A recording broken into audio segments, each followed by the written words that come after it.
Good morning, Bill. I see. I've got my Hobo Kelly glasses on. I see Derek Anderson. I see Herbie the Wrench. Good morning, Nerdy. I see a smile. Good morning, everyone. Say good morning to each other. I'm going to take about a minute and sip on my tea as I watch you guys chat. Chitty, chitty, chat, chat. Good morning. Good morning, Herb.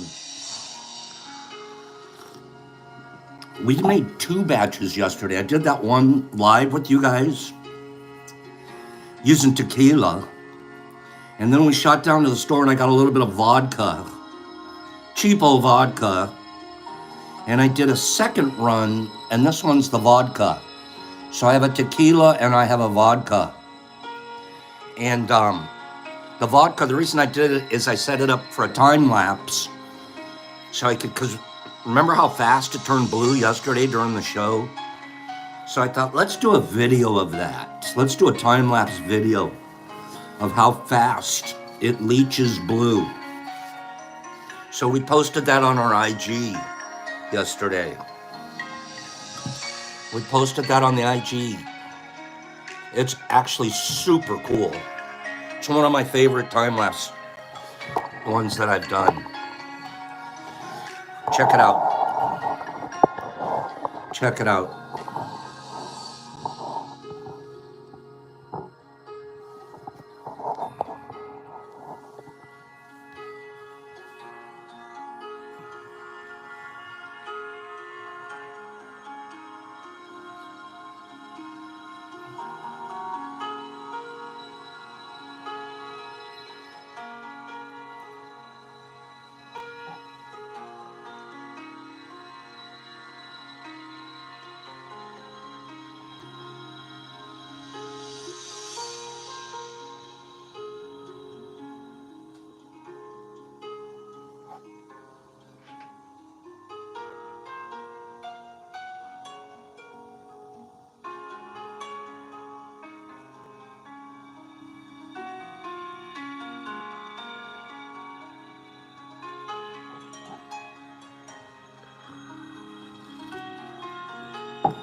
That's 30 minutes in a time lapse.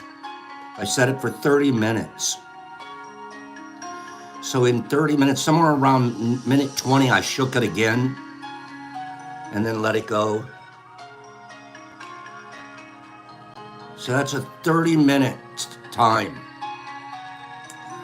No, Rapture, we're not. We don't deal with those kind of drugs here, bro.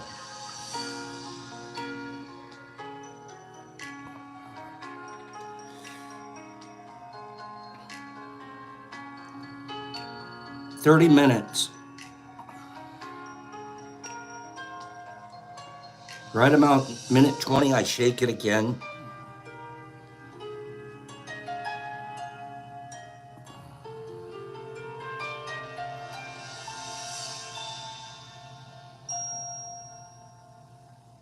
Isn't that great? I'm going to show you one more time.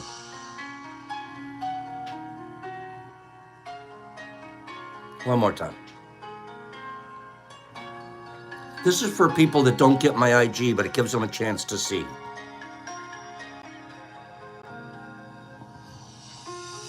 We have thousands across the world. 30 minutes.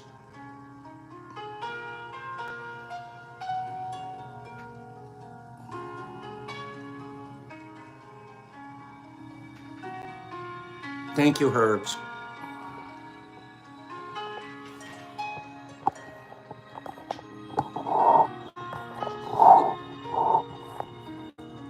How do I get this back? There we go.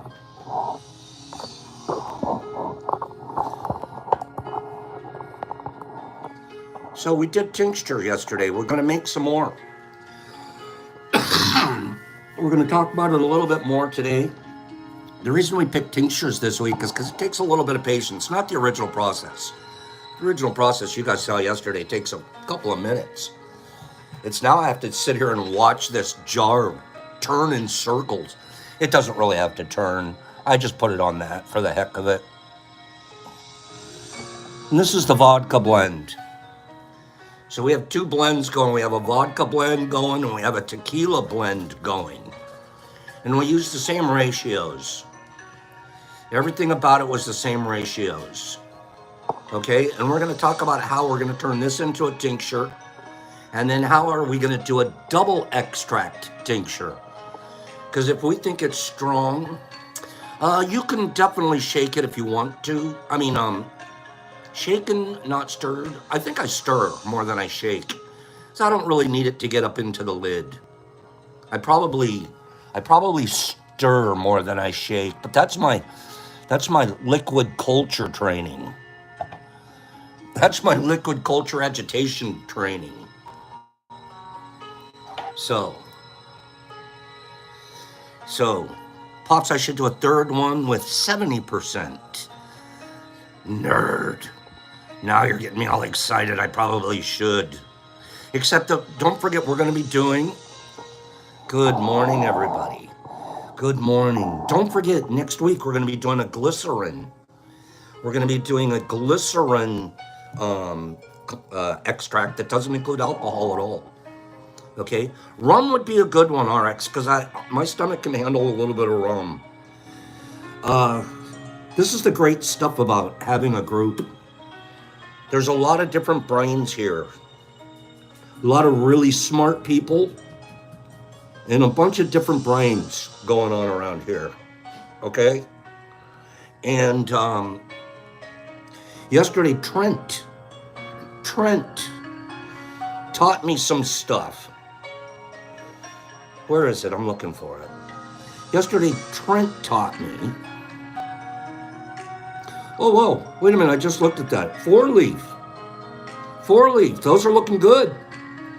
That's looking good. 4-leaf. That's looking good. You got a little bit of water bead there on the cake. A little bit of water bead.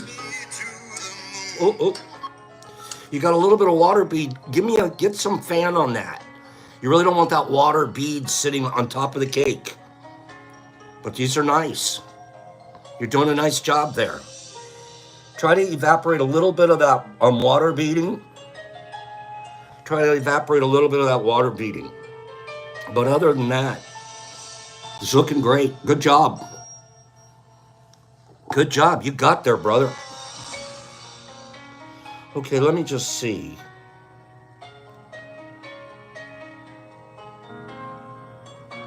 Where are you, Trent?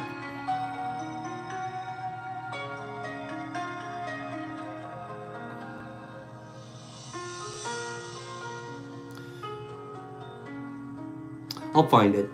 Trent sent us a great email, and he explained glycerin to me a little bit, way more than I knew it, way more than I understood it. So that gives me a head start to next week. We'll have more information, and we're going to have a fun time making a glycerin extract next week.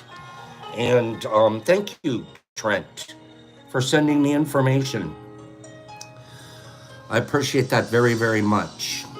I'm going to read a couple of rando factos, but we have a lot of work to do today. Okay? A glycerin.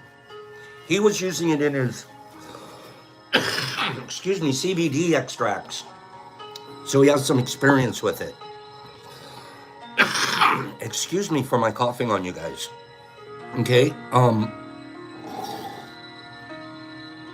Has anybody here play the trombone? I know that's a weird question, but does anybody here play the trombone or did play the trombone? Mr. Marching Band. Tromboners. Oh, I didn't mean it that way. Trombone players. Tromboners. I mean trombone players. Okay, Rodman, that's creepy. Saul played the trombone. Kimberly, no way, Kim, you did the French horn? Sue's out there clarinetting up a show. Trombonies. Hey, tromboners. Anybody? Jesus Christ, in Australia, I knew I shouldn't have even broached this subject with you here. You guys played the French horn? French horn sounds cool. Okay? I wanted to play the trumpet. I did too when I was in the Marine Corps. I wanted to be the reveille guy. I did. I never was. I'm not a musician by any means. I can barely, my brain doesn't think musically. I don't have that skill. Okay? Herbie, I play the fish whistle. I play the fish whistle. Tromboners. You think trombone sounds bad? Do you know what your instrument was originally called? Do you know what your instrument was originally called? Somebody tell me what the original trombones, what were they called? Not a kazoo. No. What was the original trombones? I mean, they act like they improved it by changing it to trombone. They really didn't. It was originally called, wait for it. It was originally called, that instrument was originally called a sack butt.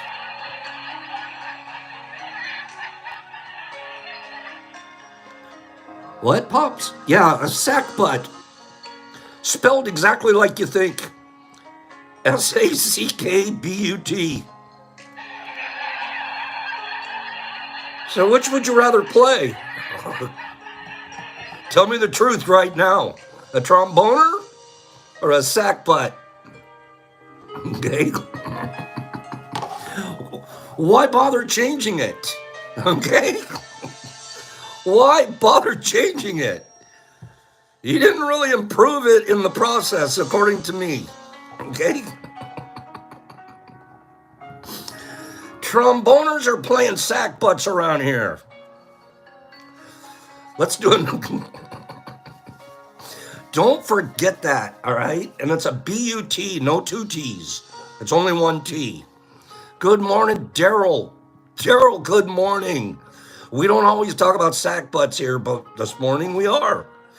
A study shows, okay, you're a female server, waitress lady. What a tough job. I don't know. That's one of the few jobs I've never had, was waiting tables. I did do drive-through, Jack-in-the-Box drive-through when I was in high school. I was the Jack-in-the-Box drive-through guy. That was me hanging out the window, handing you your cat tacos, cat food tacos. God, those tacos. Okay, so, but I was never a server. What a tough job. Anybody here ever been a server?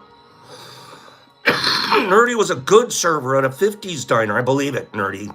You are the exact person I'm talking about. Wait till I tell you. They called me Fast Eddie. Sue served. Who else was a waitress, server, waiter? Server's a better way to say it, I think, than waitress and waiter. Servers. That's it. We only have 2 waiters and waitresses here. Serving. Adam did it and he bailed after 2 months in high school and college. Woz did cocktails. I believe it was. Woz, I want to order a cocktail from you. Okay, Derek Anderson was cleaning the glasses. Derek's like, I cleaned the mugs. Okay. It is not an easy job. Okay? Derek Anderson, I had a face for the kitchen. Derek, I would have let you serve me any day of the week. But I'd rather have Nerdy because he smiles a lot. Okay? So we really don't have that many waiters or waitresses here. I haven't seen that many say, I was one. Here's a trick. I was going to teach you guys a trick, but it doesn't look like I need to teach anybody here. Did you know that there was a study? There was a study done, and it showed that a female server who drew a little happy face on the bill when she gave it to you, you know that waitress, they earned 20% bigger tips. 20-cent bigger gratuity. All they had to do was do a circle, a dot, and a little thing. That's a pretty good one. I would waste my ink for that. Sue's like, it works, Pop, trust me. Is that, I bet it does. I like when I see a happy face on my bill. Okay? I think I like seeing a happy face on my bill. Boom, there it is. You give me a happy face, I'm gonna up your gratuity. Okay? Matter of fact, if I sent you guys a package,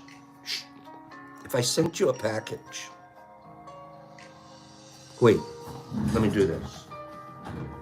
Wait.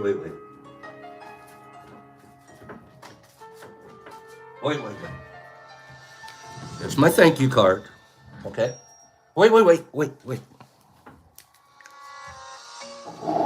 a minute.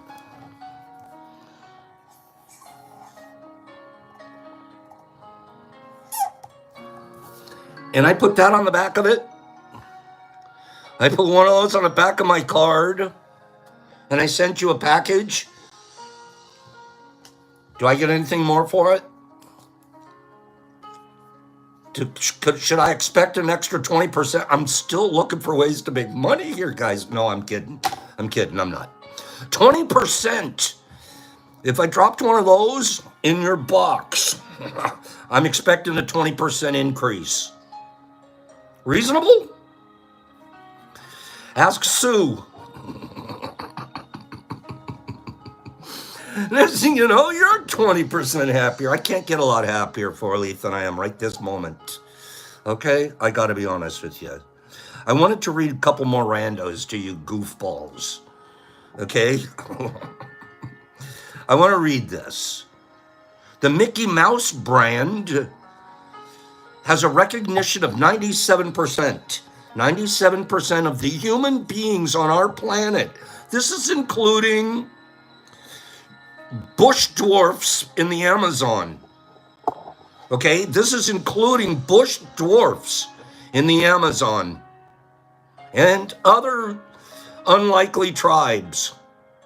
97% of all human beings recognize the Mickey Mouse, even more than Santa.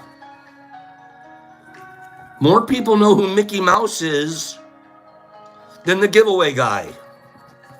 That's nuts. Can you imagine that?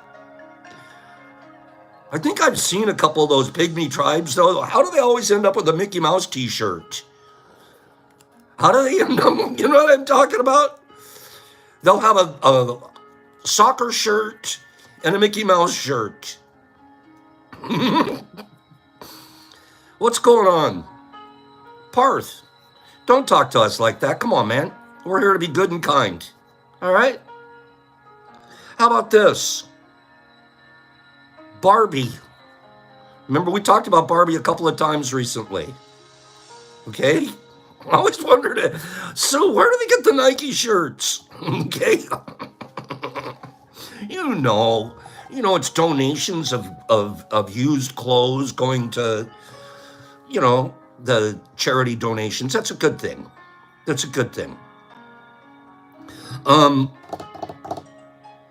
Barbie. Is Barbie her real full name, or does she have an actual full name? Who thinks Barbie has a full name? An actual name. It isn't just Barbie. She has a name. I didn't know that. I don't know that much about Barbie because I didn't play with them, but Barbara something. That's right, nerd. Nerd, you're so close. Nerd, you're so close. No, it's Barbara Millicent Roberts. Barbara Millicent Roberts. What? It is? Yeah, Millicent. What's her middle name? Barbara Millicent Roberts is Barbie's full name. Her inventor, Ruth Handler, created her in 1959, and she named her after her daughter. Free, it is kind of ugly. Actually, Millicent can be pretty if you say Millie. I like Millie. So her daughter, she named it after her daughter. So does Ken have a full name? Or did she chintz out on Ken? What do you think? Does she chintz out on Ken? Is Ken stuck with the onesie name? Or did he get another name? What do you guys think? His last name was not Doll, Jesus Christ. No. Actually, we find out Ken does have a last name. She gave Ken a name too. Kenneth, you're the bomb. Kenneth knows. Carson. Kenneth Carson. No, not Kenneth. Ken Carson. No wonder Kenneth knew. You think you were named after him. Ken Carson. It's not Kenneth. It's just straight Ken. Ken Carson. He didn't get a middle name. Sorry, bro. No Millicents for you. I'm going to give a couple more. I'm going to give a couple more things here. Anybody ever been ripped off by those arcade games? Anybody ever been ripped off by an arcade game? I'd say ripped off, but I guess I volunteered my money. I guess I did. I guess I volunteered it. Derek Anderson said the claw got him. That's the one that always gets me too, Rodman. The claw. And yet every time I go by a claw machine, I can't help but give it a shot. I got to try it. That claw machine is such a setup. Eggs, let's admit it. Everyone here that's ever gotten burned by a claw machine, raise your hand. If you've been burned more than once, raise your other hand. Okay? Usually it's more than once because you're going to do at least 2 quarter shots. You're at least trying twice when you stand in front of the machine once. Okay? But we can relate. We've all been burned by the claw machine. And it is a complete. Every single one of us know that we're playing a ripoff. We already know that. And yet we think we're going to be the one to beat the ripoff. How about this? The average claw machine. How do you have an average claw machine? The average claw machine. This is a well-known fact. The average claw machine is only programmed to give the claw full strength every 20 tries. What the hell? We literally program it. Sorry, you're only going to get 1 out of 20 that'll even close the claw. Let alone move it, drop it, boom. 1 out of 20. And they're programming it and they're telling us. They're telling us. And yet I'm going to beat it. God. Oh my goodness. Get away from the claw machine, son. Get away from the claw machine. I'm going to tell you one more thing here. Where is it?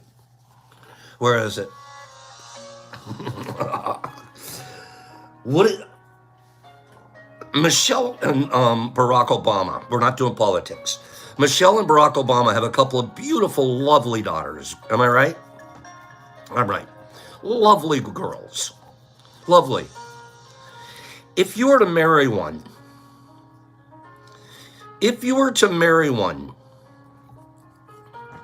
you would have to outbid this lawyer from Kenya.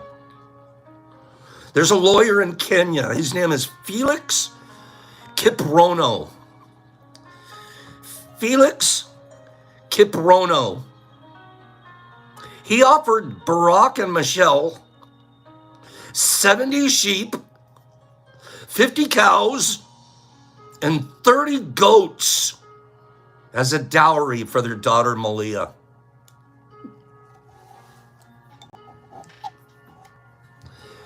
They haven't accepted yet. They haven't said yes yet.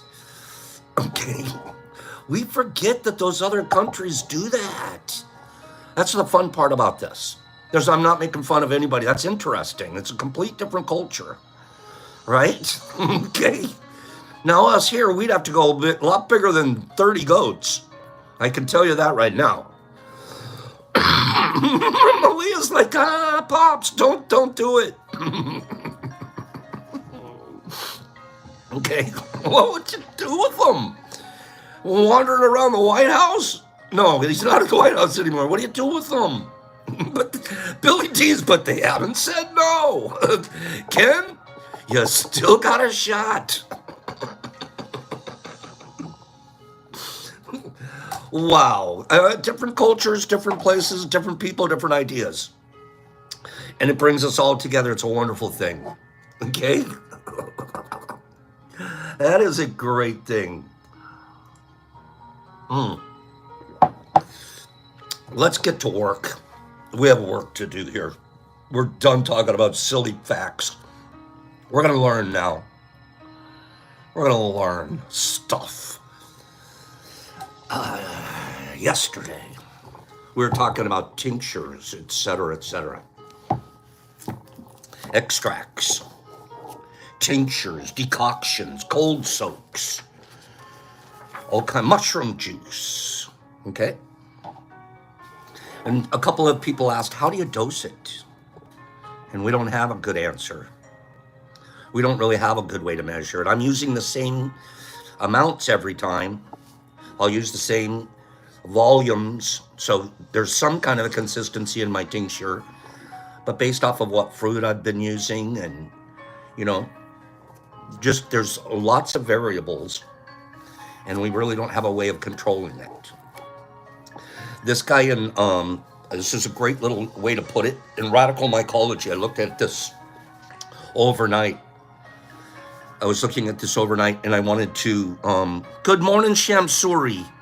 Shamsuri, I'm glad you're here. Thank you for being here. And this is going to be talking about, he gives us a little bit of advice.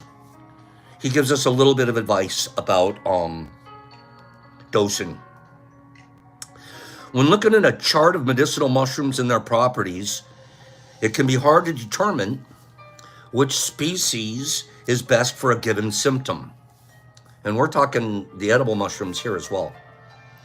If 5 mushrooms are said to be effective against a certain virus, how should a person infected with that virus choose which species or preparation form to take? It's a good question. While one could simply take a blend of all 5, a more focused approach can be used to determine which species and preparation is best for a given individual. Instead of taking all 5 at once in a single blend, you're going to break it down by sampling a small dose of medicine and focusing one's attention on your effects on your mind and your body. It's possible to develop a quick awareness of how your body responds to a particular medicinal mushroom preparation. You're your own physician. If you'll take just one species at a time, prepare it your one particular way, try it that way, measure its effect on your body and your mind, and then do it with another one with a different, but using the same, you're going to start narrowing down what works best for you. This process is quite simple. First, find a quiet place, setting, where you wouldn't be disturbed for at least 10 minutes. Settle your body into a comfortable position and quiet your mind as best you can by taking a few deep, slow breaths or lightly fixing your gaze on an object for a few minutes. Once you're relaxed, place a very small, that's important. We're not doing this like we're not just running by the refrigerator, grab a dot, boop, get in the car and stress off to work. No. This is your time with yourself and early in the morning usually. And you're just preparing your mind and your body to face your day. This is a great time to examine a dose. Okay? Try to free your mind of any expectations. That's a big one. I get letters and emails from people. I didn't take off. I didn't see a pink elephant. Bro, I sent you MicroDose capsules. They're MicroDose. I was supposed to see a pink elephant. I thought I was going to fly. You got to practice. There's a different level of dosing to get there, bro. I don't suggest you jump onto that. By sampling a small dose of medicine. Oh, excuse me. Oops, where am I?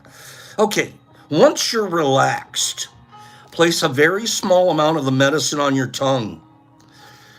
Just a drop or two. Close your eyes and try to focus on your body and any feelings or experiences that come up. Remember that when we're taking it orally that way, one of the reasons we do to the tongue or right under the tongue, didn't we say just the other day, all of the blood vessels that are going through the tongue, and the tongue's the fastest healing organ in our body, it's also the one that's going to spread the medicine the quickest. So that's one of the reasons it hits our tongue, it hits our whole blood sensor system. Okay? After a few minutes or longer, open your eyes and take some notes. This talks about, hey, this is what I experienced, because you're not going to remember last Friday. But if you go look at your little notepad, go, yeah, that's right. Right after I was done, this is what I experienced.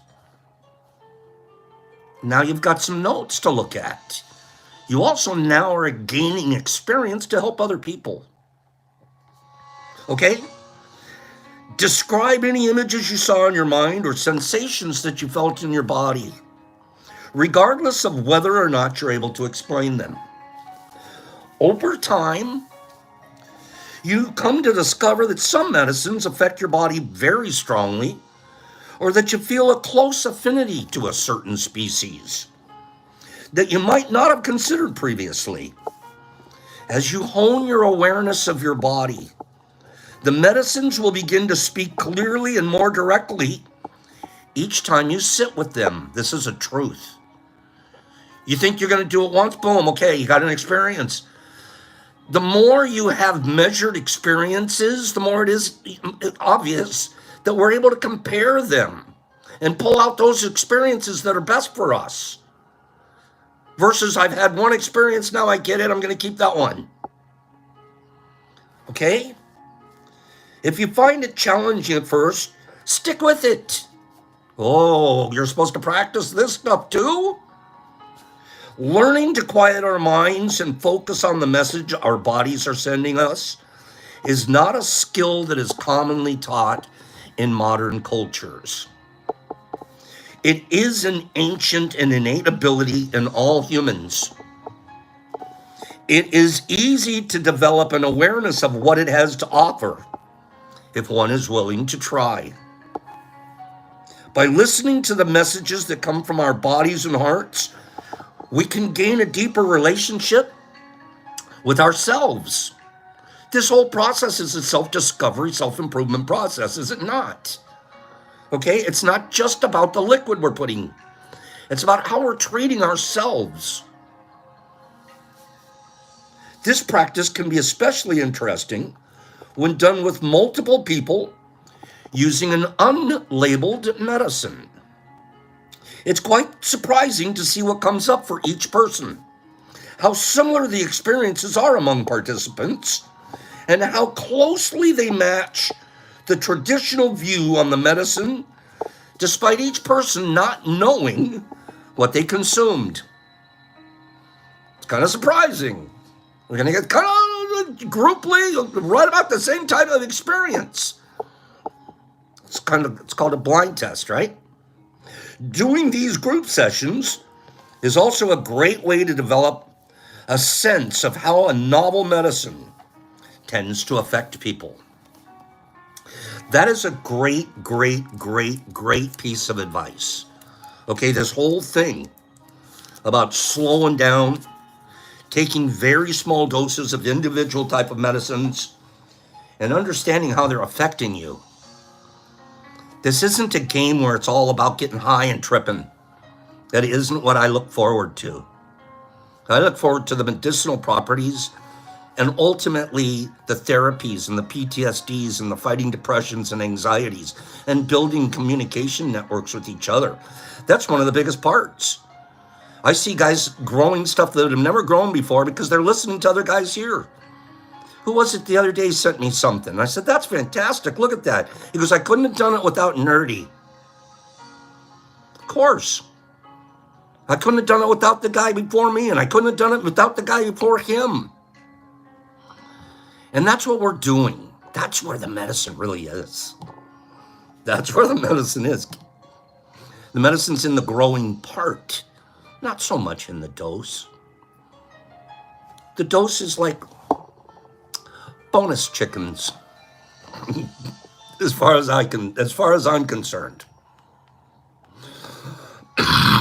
Excuse me. Tomorrow we're going to explain exactly what a double extraction is versus you saw us do a single extraction. Well, what we're in the process of doing for the next 4 to 6 weeks.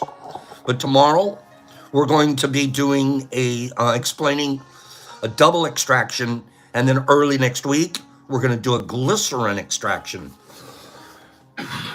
So I'm staying sort of on message for the next couple of days. Okay? Did you guys sign up for your Secret Santas yet? Secret giveaway Santa? A re-gift Santa? I think tomorrow will be just about the deadline on being able to sign up, because then we'll have all of Christmas week to do whatever you do. And then the week after, we can start sending stuff to each other. Okay? Tomorrow I'm going to read a list of everybody that's signed up, and I'm going to have a drawing, and I'm going to give away something really nice to people on the couple of people off that list. So that's my bribe. Get on the list. How do I get on the list, Pops? Get a hold of Niffer Mama. Get a hold of Niffer Mama and get your name on the list. If you can't afford to send anything, I still want you to get a hold of Niffer Mama. Just tell her, can I be in the category of receiving? There's no shame in that because we have a category of receiving. If you can't send, that's okay. You can receive, can't you? Can't you? So get on the list. All right. What was I going to tell you guys about next? Oh, I remember. I still wanted to discuss my friend,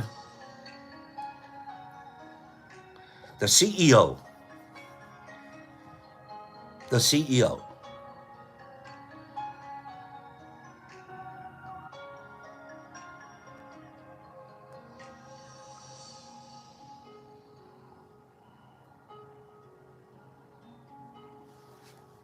Burrowed in the foothills of the Canadian Rockies is a wooden house, a retreat center made of pine and spruce and filled with mushroom carvings, tapestries of periwinkle and indigo paisley, books about the indoctrinated brain and other paraphernalia, nodding to promised transformation. Enter is the chief executive.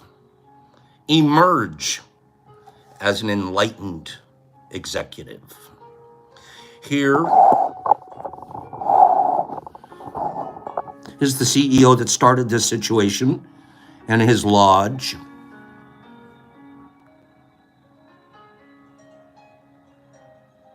There's another picture. Look at this is the therapy center inside the lodge.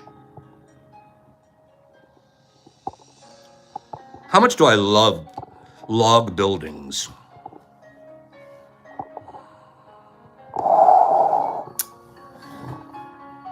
This little cabin nestled in the woods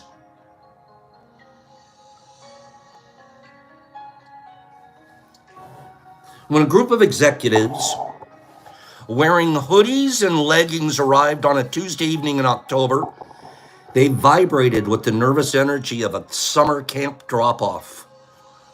They were gathered for a retreat called the Psychedelic CEO, which they had agreed to let me observe, the author. Their guide, Murray Rogers, I told you yesterday, used to be a hard-charging oil and gas executive. About a decade ago, he underwent a process of self-discovery. He was having a divorce and a failed initial public offering that left him alone on his 60th birthday. He was watching a Hugh Grant movie, The Rewrite, and he thought, I could have one of my own. I understand rewrites. Mine started, my rewrite was at 60. He became a yoga instructor and then went to Costa Rica to try ayahuasca. This is a 60-something-year-old man that's been extremely financially successful, and it means nothing to him. The money, he's sitting around going, I got all the money I need, and I'm miserable, and I'm alone. Started a sequence of mushroom trips and psychedelic ceremonies. Mr. Rogers, now 69, 9 years later. So we're talking, this guy is back in 2015. Spiritually, psychologically, and professionally, Mr. Rogers is completely transfigured. It was as if, I love this line, I said it yesterday, it was as if he had thrown his ego into a dryer and watched it shrink. Gosh, I feel good about that. My ego is in a dryer.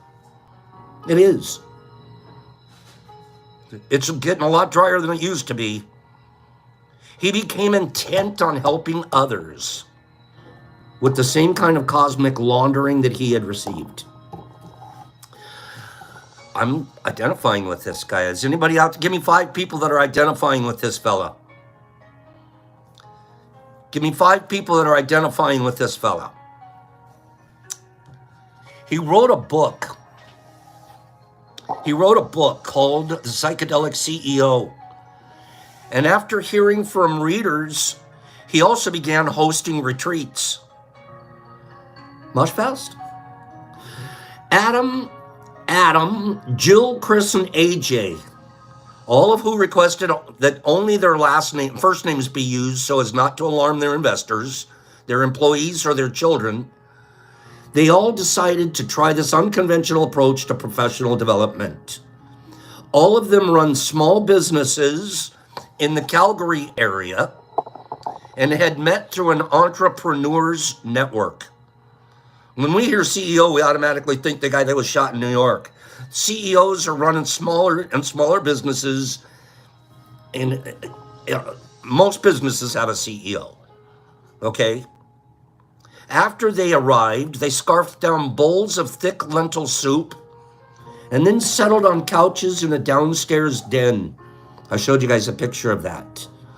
Waiting for Mr. Rogers to introduce the agenda.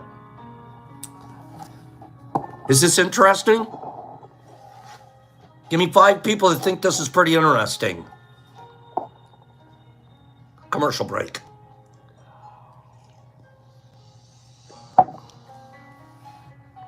This is interesting. This guy decided, I don't want to be a rich man. I want to transform people's lives. The first order of business was a microdose. They're all sitting around. They've just met each other. They've had a bowl of lentil soup. They settle down in couches in a downstairs den. They're waiting for Mr. Rogers. The first order of business was a microdose. This microdose was 0.25 milligrams of psilocybin, the main psychedelic substance found in hallucinogenic mushrooms. This was child's play compared with the dosages that they would take the next day. After just warming them up, after handing out the psilocybin capsules, Mr. Rogers brought out a map of consciousness, which displayed a range of mental states the entrepreneurs might be experiencing. varying all the way from shame and guilt to enlightenment. He used a marker to jot down each entrepreneur's current state of being, given the room temporary feeling of a corporate offsite run by Mrs. Fizzle. Who feels nervous about tomorrow, Mr. Rogers asked. 3 hands shot into the air. Guess what's on the other side of fear? He said, love. Always love. I like this guy. The relationship between leaders in the corporate world and psychedelics is decades old, as recounted by Michael Pollan in the book, How to Change Your Mind. Great book. Without buttoned-up leaders hell-bent on becoming their best selves, Americans might have never known the thrills of a mushroom trip. In the 1950s and early 1960s, Al Hubbard, a drug enthusiast nicknamed Captain Trips, flew around the United States introducing American Fortune 500 chief executives to LSD. Al Hubbard, Captain Trips, he's flying around the United States in the late 50s introducing corporate leaders into, hey, you ought to try this. According to Mr. Pollan, he also introduced it to Hollywood stars and Catholic Church officials, politicians, computer engineers, bankers, and journalists. It wasn't just the avant-garde or the powerful who got curious about the drugs. Millions of readers of that most middle-brow of publications, Life magazine, learned about a psilocybin from a 1957 article written by George R. Gordon Wasson, a vice president at J.P. Morgan. He narrated his encounter with the sacred mushrooms. The story became a sensation, even more so when Mr. Wasson promoted it on the CBS program, Person to Person. Other magazines followed up with their own first-person reports. Oh, this is interesting, it's selling. We're going to have to get our own first-person reports. In the early 1960s, we're going to get back to Mr. Rogers, but we're just doing a little history, okay? And this is kind of stuff Rogers is talking about at his retreat. In the early 1960s, psychedelic drugs arrived in the Silicon Valley, although it wasn't called that yet. A technology executive named Myron Stolaroff created a psychedelic research center in Menlo Park, California, which he and his colleagues gave a deceptively generic name. They called it the International Foundation for Advanced Study. Eager to know whether tripping could help solve creative problems, the center brought in dozens of engineers and executives for guided drug trips. Early 1960s.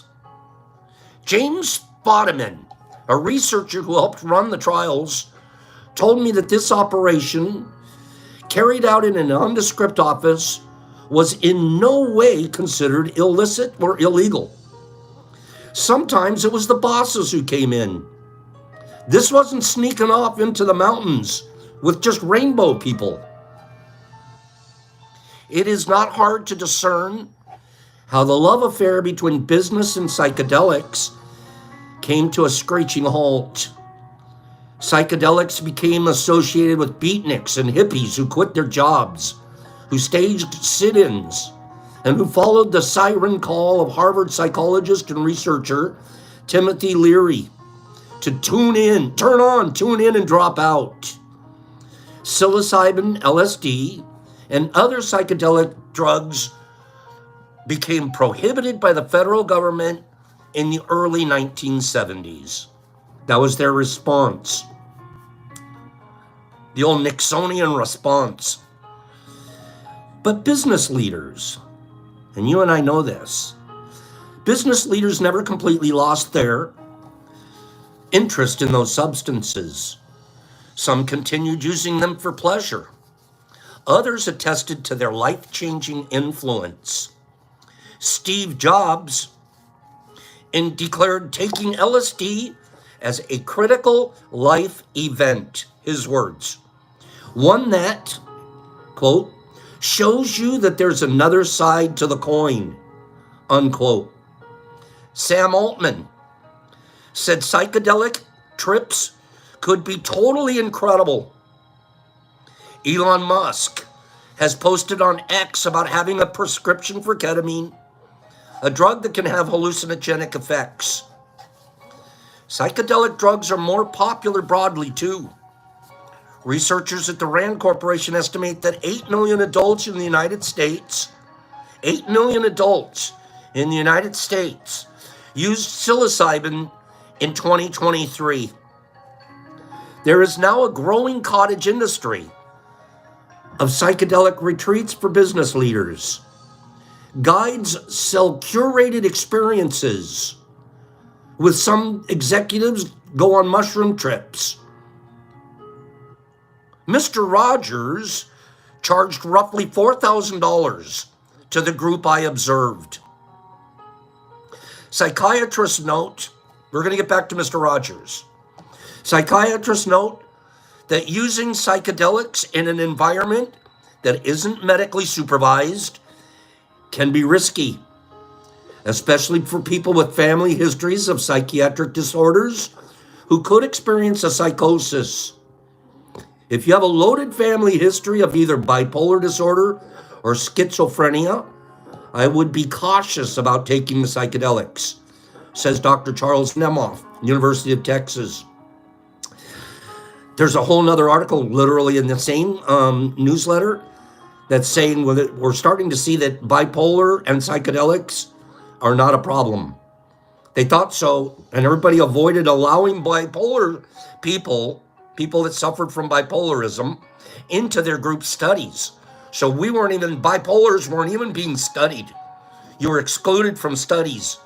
They're now starting to put bipolar people into studies. And it's another article, but they're seeing that there's no major difference at all. So, thank nature. Widespread. Among business leaders, the stigma of using these drugs is fading. A long-term loosening of corporate cultures, as well as a premium that American businesses now put on imagination and emotional openness, may have primed business leaders for psychedelic experimentation. Some psychedelic guides also say the industry has boomed because of COVID, which upended the workplace and put a spotlight on mental health. In a world powered by ego, though some business people suggest that the growing popularity of ego-checking drugs could have professional fallouts. Now, let's get to the retreat.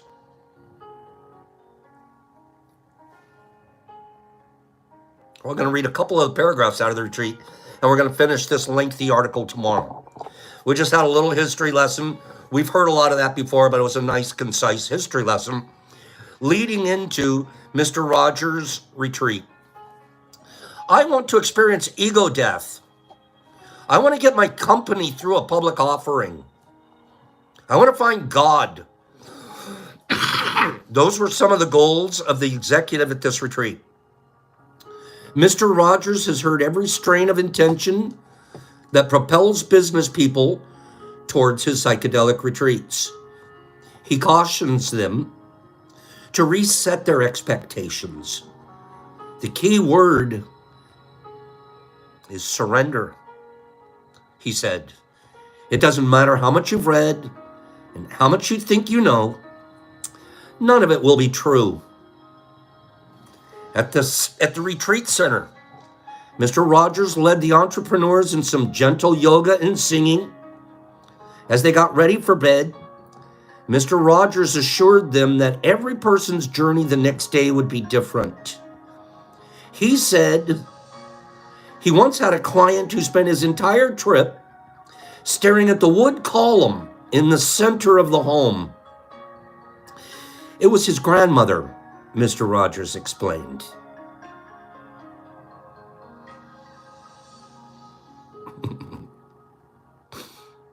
I was on a retreat and somebody spent 5 hours in an ash pit, and it was his father. And he was working out deals with his father. It was the most beautiful thing I'd ever seen in my life. These things, this is amazing. Can you imagine the different people having their different experiences here? With Mr. Rogers there for them. The following morning, the morning that they're going to get ready to have their experiences, we'll pick it up tomorrow. Cliffhanger! We'll pick it up tomorrow. I'll tell you all about what happened and go through what's going on at that gosh darn retreat. Okay? Oh, Sean Suri's wait, Pops. Sean Suri Pops does that all the time to you guys. Okay? I just do. I just do. So tomorrow we'll pick up the rest of that story.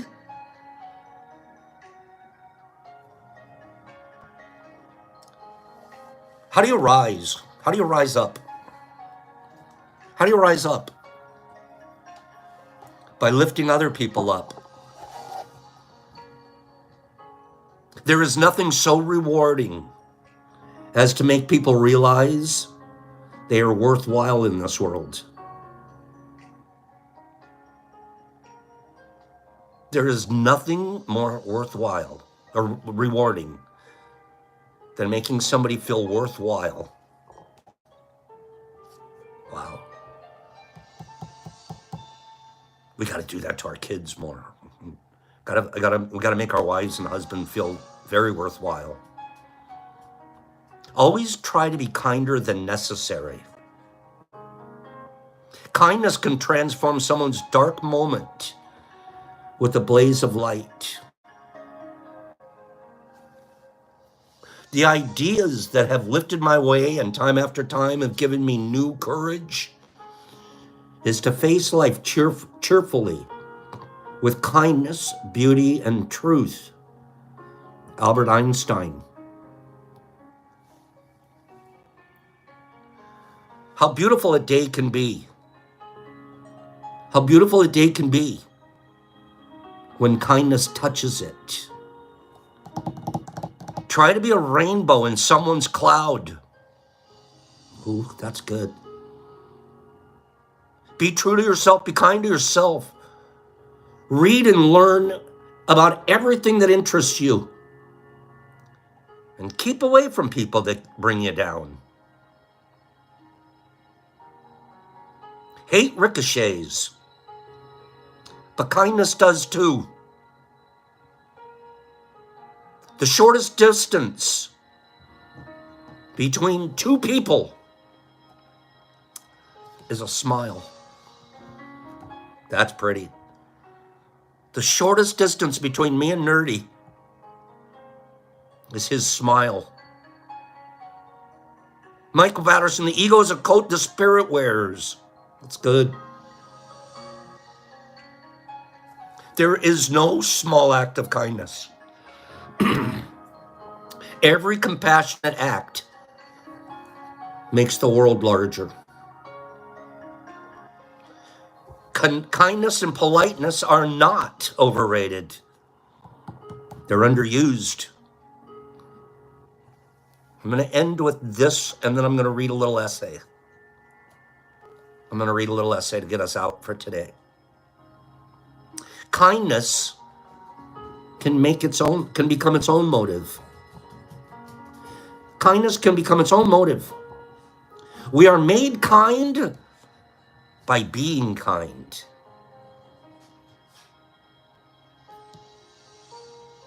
You are how you act. You're going to be made more kind by practicing kindness. Not super profound, but pretty profound.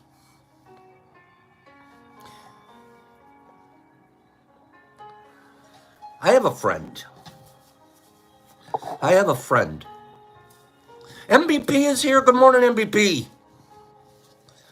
I have a friend that thinks kindness is weakness. That's weak. That's weak.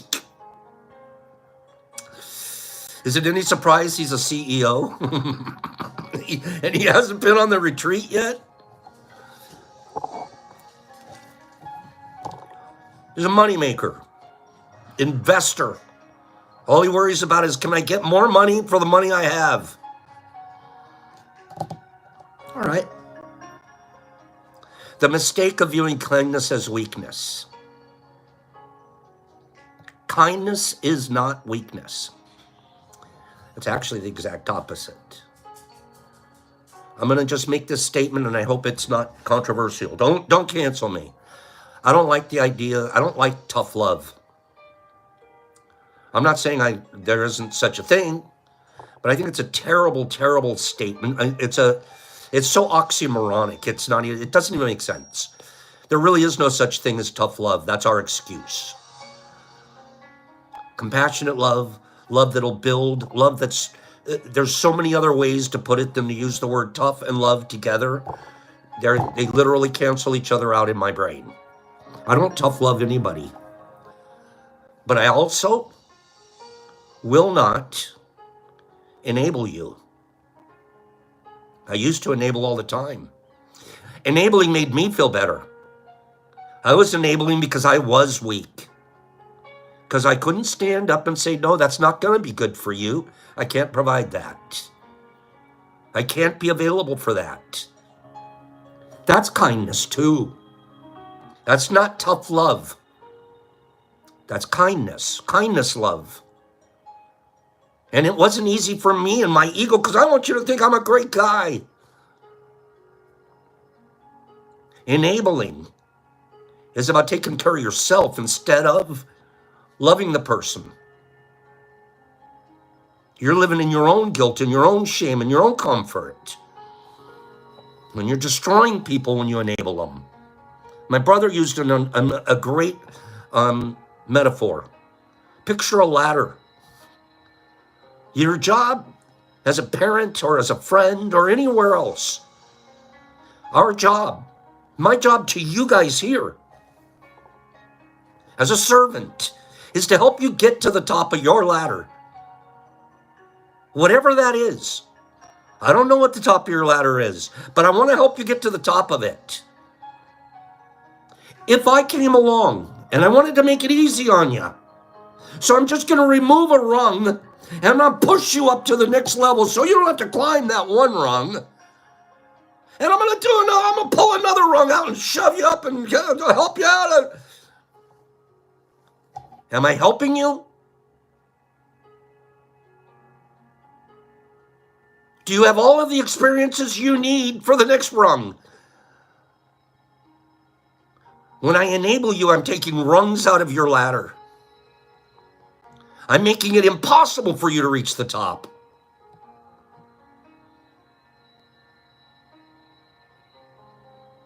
The minute I go to enable you, I lecture myself. Take a rung out. I'm not going to make it easier for my friend to get to the top. I just took the rung out because I wanted you to think I was helping you.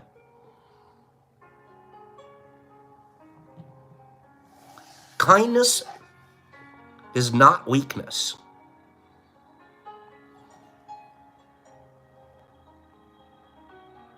I suspect a big reason that we've thought this is because generally we're taught growing up that the world is hard. Always look out for yourself. Trust no one. Take care of your own. Those are things we were taught, programmed. We were also taught these things. I gotta be honest. We were taught, don't be selfish. Share your toys. Don't be rude. We were taught those too, but they were usually taught because we were being rebuked. Those were a rebuking program. not a program of building. We were being rebuked. Don't do that. These phrases seem to come when we're being rebuked. When we are young, our childlike wonder lets us believe we can do anything. When we get older and we start to harden ourselves to either protect ourselves or our privacy or our friends, our family, our way of life, whatever you think you're protecting, Mr. Shell, Mr. Non-Authentic, Mr. Don't Get Open, we start to realize that the world's a tough place and that things don't always work the way we want. People take advantage of me if I'm kind. I honestly believe this to be untrue. If you are truly being kind to someone without any expectation of reciprocation, it's impossible to feel taken advantage of. It's impossible. That's the third step, the third agreement. No expectations. You cannot possibly take advantage of me if I have no expectations. So I guess being kind, you're not going to be able to take advantage of me. There's a lot of power there. How can you take advantage of somebody that's truly expecting nothing in return? Being a kind person doesn't mean you say yes to everything and everyone. The definition of kindness is the quality of being friendly, generous, and considerate. Now I know you just thought of the word generous and immediately thought about money. Friendly and considerate seems fairly easy to do. But now you're talking about money. No, I'm talking about generous. You can be generous in a lot of ways. Let's look at the word generous. It's showing a readiness to give something of yourself, like money or time, more than is strictly necessary. That's generous. It's also longer and for a more plentiful period of time than somebody expected. That's generous. Being generous means to go above and beyond what's expected of you, to give more than necessary, to exceed the average standard. Devoting more time and attention to something or someone would also be considered being kind. Here's a list of ways to be generous. Okay? Volunteer.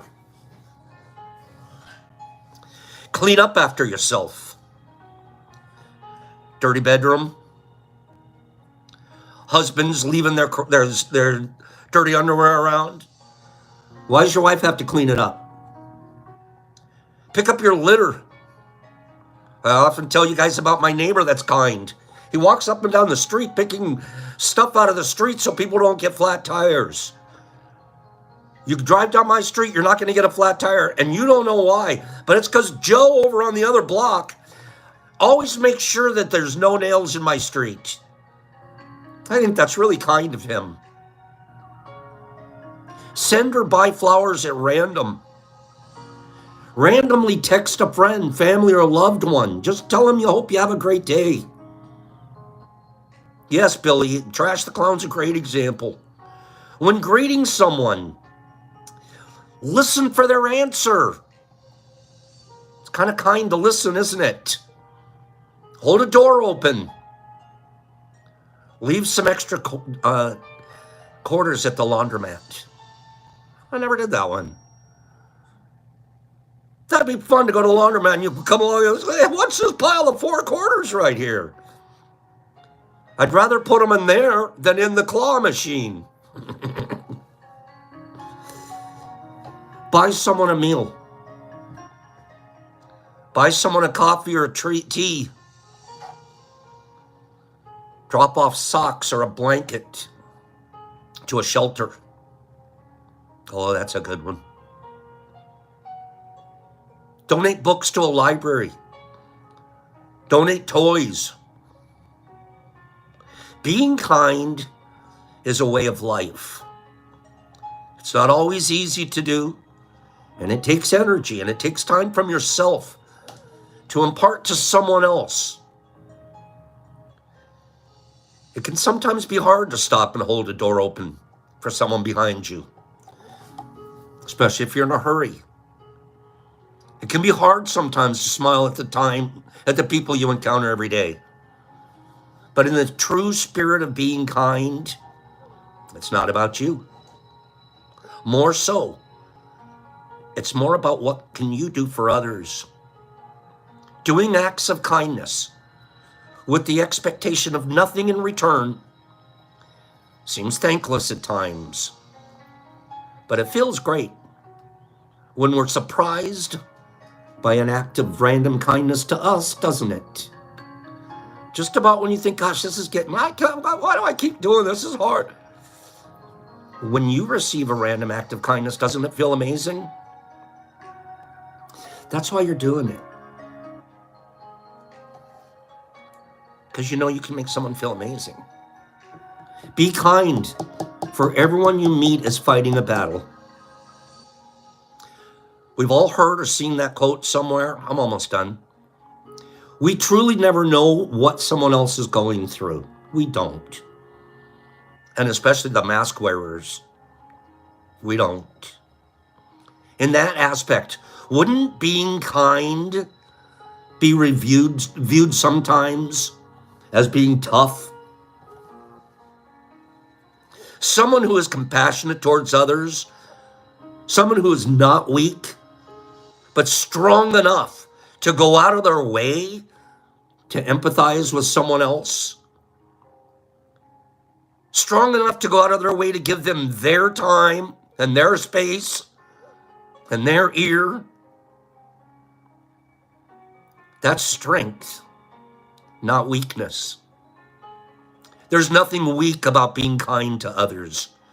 If anything, it proves how strong you are for continuing the practice of kindness with zero expectations in return. The world needs more kindness. I think we can all agree. So let's take a stand to be the kindness we want to see in the world.